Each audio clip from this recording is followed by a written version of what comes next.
In this video, we will give brief introduction and we will try to explain underlying theories, approaches to language and learning related to CLL.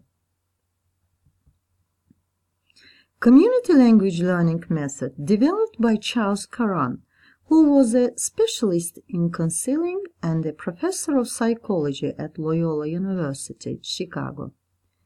Curran studied adult learning for many years. He found that adults often feel threatened by new learning situations, by the fear that they will appear foolish.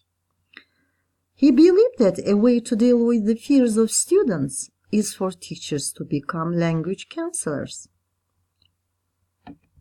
The basic procedures of CLL can thus be seen as derived from the counselor-client relationship. CLL techniques also belong to a larger set of foreign language teaching practices, sometimes described as humanistic techniques. Humanistic techniques engage the whole person, including the emotions and feelings, as well as linguistic knowledge and behavioral skills.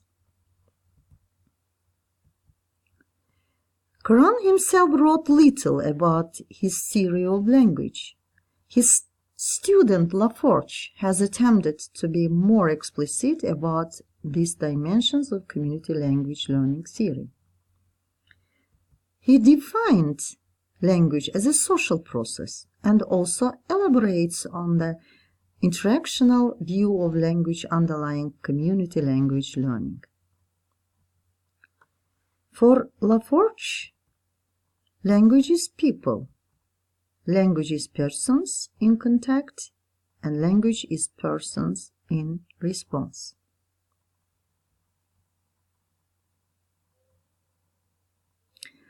CLL interactions are of two distinct and fundamental kinds: interactions between learners and interactions between learners and knowers. Interaction between learners and knowers is initially dependent. The learner tells the knower what he or she wishes to say in the target language, and the knower tells the learner how to say it.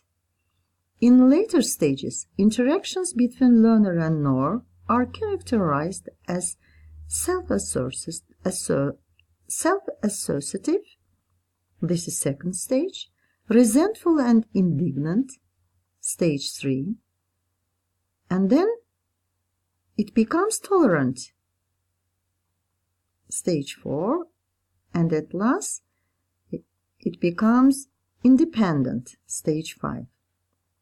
These changes of interactive relationship are paralleled by 5 stages of language learning and 5 stages of affective conflicts.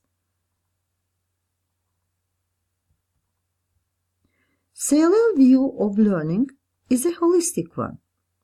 Within this, the development of the learner's relationship with the teacher is central. The process is divided into 5 stages and compared to the ontogenetic development of the child. In the first birth stage, feelings of security and belonging are established. In the second, as the learner's abilities improve, the learner as a child begins to achieve a measure of independence from the parent.